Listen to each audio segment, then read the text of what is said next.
It's been a while since the last update, and although I have not been completely idle, there is not a lot of actual progress to report. The blade is still too thick at the tip and needs to lose more weight. Ideally, the blade would weigh around 800 grams, but I stopped after I got the weight down to 925 grams. I was too afraid that I would end up destroying the tip if I removed more metal there.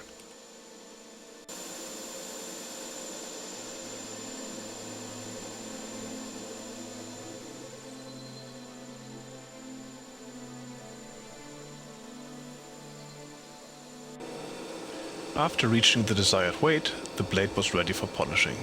I cleaned up the fuller with a fine grit belt and then sanded everything by hand.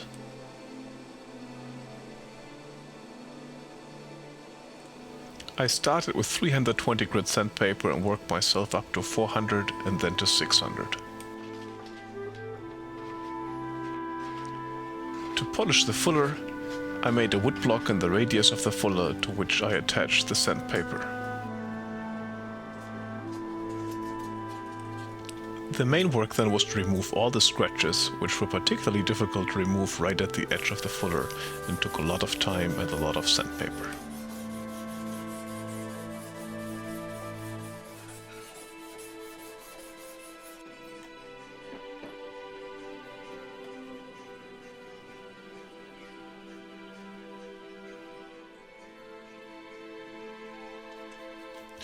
After the blade was completely polished, it was time for etching it in ferric chloride.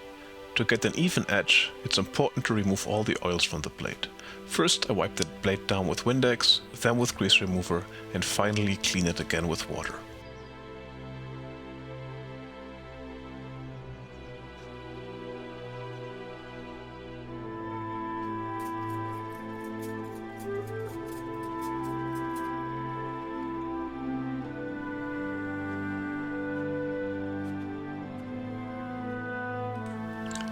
Then I put the blade into a tube filled with ferric chloride and leave it there for about 10 minutes.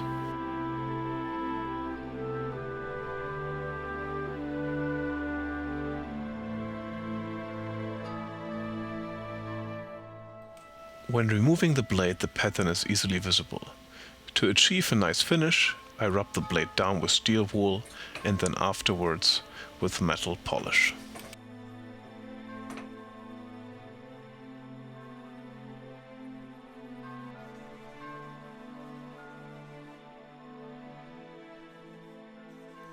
After inspecting the blade, I decided to put it back into the acid for another 10 minutes.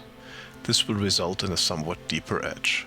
This means the blade has to be degreased again using the same steps as before.